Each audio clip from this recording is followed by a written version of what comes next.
faith is real. Money is just an aspect of, in my mind, practicing. If you practice your religion well, and you maintain that disciplined living with that, and you've got good brothers around you, the money will come. I think that should be the order. Focus on being a good man and being disciplined, the money will come. So I think, again, it comes down to the niyyah, your intent. If you're showing off a flashy lifestyle to inspire others to show them what's possible, I think that's a positive thing. But the key thing is, and I'd say to any detractors who say, oh no, he's too flashy, and so on, I'm not attached to it. You take the cars, take the watches. It's not going to change my life. At some point, I'll give it away or auction it and use the money for something useful. Like, as long as you're not attached to success in the dunya and you understand what's real and what isn't, and you have Islam in your heart, I think it's a good thing to be successful, so that you can look after your people, so you can give zakat in a impactful way. Even the call to prayer, hiya afala, like come to success, no? Like you're being called to success. And to me, when I hear that, it's like the more I pray, the more disciplined I am, the more I resist shaitan and these things, the more successful I'll be. To me, being a good Muslim and being successful are tied into each other. I don't understand this whole, to be a good Muslim, you need to be poor. Or sort of, there's some of that like... Okay. Wow. Whoa. Assalamu alaikum, habibi and habibtis, if you are single. I don't know. Okay, so the topic of this video is very serious, and I'm gonna get more serious into the video. So buckle up, because this will probably and could actually impact your life in a very positive way. And I know every video tries to tell you this, but as Muslims, I will share with you the truth that you need to hear, that I need to hear. And hopefully we can both implement this, because if we do, we'll become a different breed of human being in a good way. So I think we Muslims have wasted a lot of time trying to find the best habits, trying to find the best routines, the best daily routine, where this guy wakes up at 3 a.m. and then he works on his business and he tries to become an entrepreneur. We have gone through these videos. And the reason why I say waste of time, because I feel like a lot of these are actually a waste of time. I came to a realization that the Islamic lifestyle directly correlates to a successful lifestyle in both this dunya and also the akhirah. This is something that, of course, we have taken for granted as Muslims, as we do with so many aspects of Islam. So just to clarify, I used to be someone with no routine. My routine was to regularly wake up late, because I thought that was normal, right? The first thing I do, scroll, boom, become depressed. Mental health, I thought it was normal to have like bad mental health. I thought it was normal to feel depressed and meaningless and have no purpose. I thought that was all normal. And despite being a Muslim all my life, alhamdulillah, I think I took for granted what being a Muslim means, and I took for granted what the Quran and Sunnah says about living a more successful life. Islam had it 1400 years ago. Now, let's get to the bottom of this. Most people are not disciplined, okay? Most people kind of live a very mediocre lifestyle. They live a lifestyle where they're not happy. Most people are actually not happy. If you go down the streets, I'm from Toronto, if you're from New York, if you're from Miami, if you're from Saudi Arabia, but if you go down the streets, a lot of the people you'll notice are unhappy. And of course, this varies between country to country, especially in the Western nations. Most people walk with their head down. Most people are more or less semi-depressed. Most people live a life where they're not fulfilled. Most people live a life where they're not enjoying themselves, and this isn't coming from my arrogance.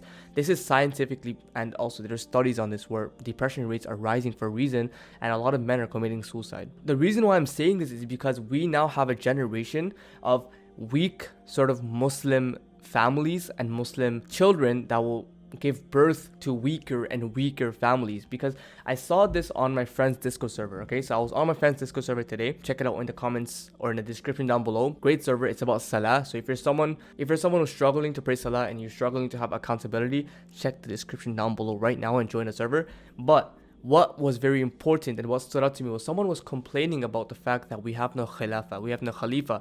Someone was complaining about the fact that Muslims have become weak and we cannot help the Palestinian people.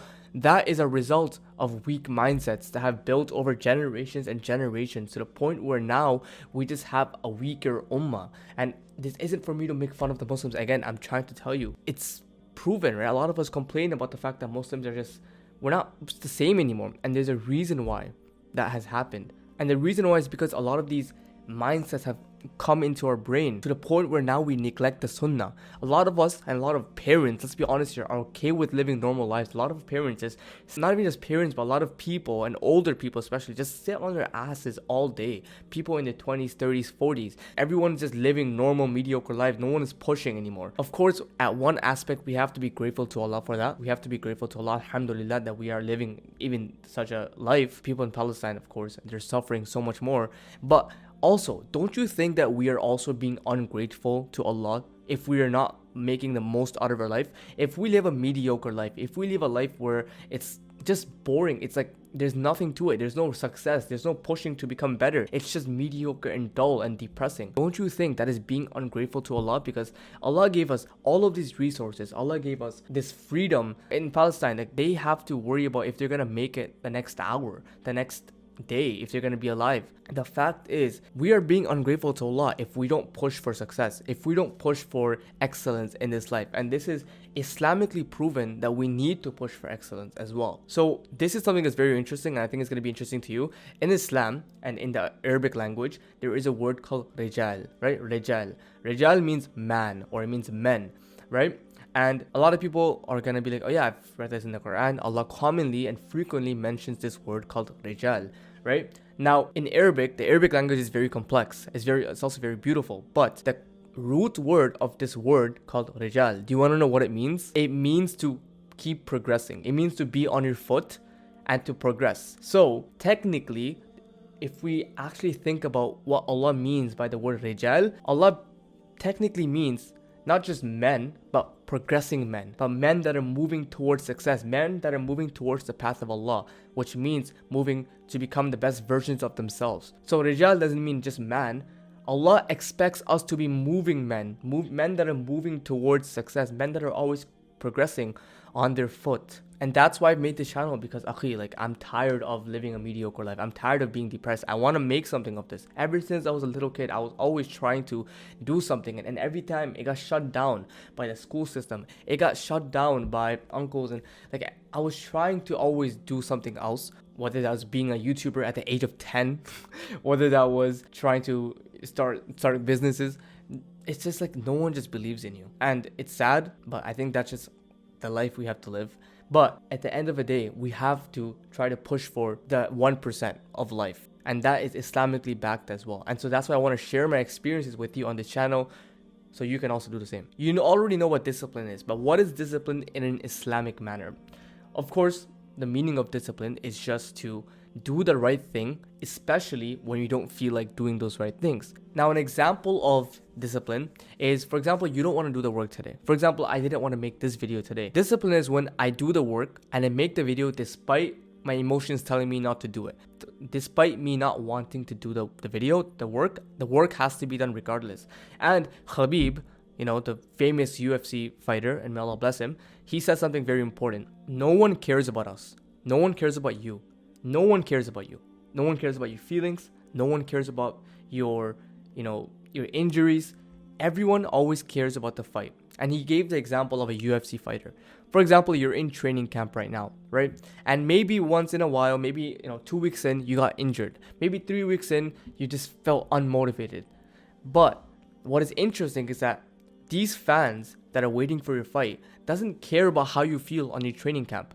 If you lose that fight, they don't care about the fact that you broke your leg. They don't care about the fact that you got unmotivated or something bad happened to you. No one cares about us. They only care about how we perform. And it's either a win or loss, which is the harsh reality of this world, right? So the fact that we sometimes don't want to do our work, no one cares about that. It's either do you want it or you don't want it. And I know it's like a tough pill to take in. And trust me, it took a while for me to take this in as well. But that's the reality of this world. A lot of us want to, of course, live good, live successful. And that's why you're watching this channel. But even then, it comes down to whether you want to do it or not. And I learned this when I was younger as well, from playing various sports like soccer and playing in a pretty high level in soccer. It's, do you want it or not? And for me, I guess it ended up me not wanting it, because I didn't put the hard work in as much as the others. I was playing games all day. I was chasing comfort all day. I skipped a lot of training. Look what happened. I'm not playing soccer anymore. That dream got shattered. I was, honestly, I don't even want to sound boastful, but I feel like I had the potential to go in a higher level. But what happened? I chose comfort. And I didn't have enough discipline for me to stick with soccer. And now I'm regretting it. In a way, I regret it, but also like, yeah, everything's planned by Allah. At the end of the day, that is discipline. Do you want it or not? For Muslims in an Islamic manner, discipline is about choosing whether you want to do this haram thing right now or do you want tomorrow's Jannah. That is so amazing. The fact that, your friends may call you, oh, do you want to go out to party? Do you want to go out to drink tonight? This is university culture. A lot of people just want to drink and hook up and stuff like that. Astaghfirullah, right? And you might be getting those options. Your friends might be telling you, oh, do you want to come to party? You want to do this? You want to do that? Now, ideally, we don't want to have those friends, but let's say we do. Allah is testing you in that sense. And Allah is testing your discipline. Are you going to go for the temporary pleasure for eternal hellfire? Or would you rather say no to your friends and be like, I want tomorrow's Jannah? The entire purpose of Islam is sort of discipline. We are saying no for today's haram pleasure for tomorrow's Jannah. However, let me clarify, okay? Discipline doesn't mean that you're not gonna have fun. Discipline doesn't mean, oh yeah, I'm just gonna, it's such a boring life. I'm just working all day and I don't get to watch my TV shows and all of this. That's not what discipline is. Discipline just means getting the work done. So as long as you get the work done, go ahead, have your fun. But even then, let me tell you right now, you may think that watching anime, or you may think, and this is directly towards me because I sometimes watch anime as well, or you might think playing video games, or you may think scrolling is technically fun until a few hours later or 30 minutes later where you feel depressed, you feel groggy. So this stuff is not even fun. It makes you feel like crap afterwards anyways. There's no point then, right? It's like I'm prioritizing my future self. So tomorrow I'll be more happier, or at the end of the day I'll be more happier. Why? Because I'll be like, oh, I finished my work today. Wow, I feel more fulfilled. Wow, I feel more productive, right? Prioritize tomorrow by seeking some level of pain today. And what's interesting is that when you become a rijal, when you become that moving man, right, as someone who's always progressing towards Allah's path, you'll just find that more fun than doing the conventional fun things like, going out with your friends or doing this or doing that. I'm telling you right now that when you become a rijal, that will be more fun than sitting down and playing video games for 3 hours and then getting off those video games and feeling depressed after. When you become a rijal, a man that's moving towards purpose, towards Allah, that will be your happiness. And this is Islamically and scientifically backed, right? For example, there is an ayah in the Quran where Allah talks about, indeed in the remembrance of Allah, the hearts find contentment, the hearts are at ease, right? This proves that if we are on the way towards Allah, we will find contentment, we will find peace, we will be happier, right? Also, in scientific study, it is proven that most men, they feel the most happiest when they are purposeful at their work, not when they're playing games, not when they're just sitting down and doing nothing by the beach, not any of that. Men feel the most happy when they're at work. Why? Because they feel purposeful, because they feel valued, because they are doing something that is meaningful to the world. They're providing a better value to the world. That is why most men feel happy. We're meant to work. We're meant to feel hardship, okay? Just take that in. So now the question for us to ask is, how many times are we going to keep running away from pain? And how much more pleasure can we actually take in? For the longest time, I've been dealing with this. I wanted to become more productive. I wanted to become more disciplined. But when Allah subhanahu wa ta'ala gave me the opportunity to do so, I didn't. For example, waking up for Fajr. For most of my life, I didn't wake up for Fajr, astaghfirullah, right? And when Allah, sometimes I even woke up, like the alarm rang. And when Allah gave me the opportunity and the invite to come pray, I declined, astaghfirullah, and I went back to sleep. That is a test of my discipline. I chose comfort. Now, how many more times can I decline Allah's invitation until that time comes when Malakul Maut is right in front of you? How many more times can I decline until the time comes for us to go? And no one takes this in. Everyone knows, oh yeah, tomorrow's not promised, but I'm just gonna go back to playing video games. Which brings me up to my next topic. We are running away from pain. And the reason why we're running away from pain is not just the fact that these video games are addictive. Yeah, they're addictive, but we're running away from the truth. We're running away from reality. The reason why, a lot of us are just like, oh yeah, tomorrow's not promised. Well, I'm going to go back to doing what I'm doing and having fun, because they want to forget about reality, because they don't want to face the harsh truth head on. If we just sat down and contemplated about, maybe one day we will go away, then we would feel scared. Then we would feel like, we would feel accountable, So what a lot of us do is we just decline all of that. Like, you might tell someone, oh yeah, tomorrow's not promised. You're like, oh yeah, tomorrow's not promised. Okay, let me just go back to playing my video games. Why? Because they want to run away from the harsh truth. They want to run away from the pain. What discipline is the opposite of that. Discipline is when pain comes to you and you tell pain, yeah, I'm coming, bro. Like when pain is like, for example, when you're about to do work, it feels painful. Discipline is when you just do it regardless. Discipline is when you tell your brain to shut up and do the work regardless. We run away from these things. We are addicted to all of these things, not because we're just like addicted to them. Of course, that's one aspect. Another aspect is because we're running away from the pain of reality. Allah says this in Surah Balad verse 4, that indeed we have created humankind in struggle. We have created mankind in struggle. This literally means that we, men and women as well, are meant to struggle in the cause of Allah. We are meant to struggle. We are not always meant to be happy. If we were always happy, then that defeats the purpose of being happy, because then we would not be happy anymore. If we get a lot of something, then that thing has no value to it anymore. And that is why the people that seek the most pleasure, the people that seek the most hedonistic activities, the people that scroll the most on TikTok, they're the ones who are becoming more and more depressed. They're the ones who become more depressed because they can't get enough of it.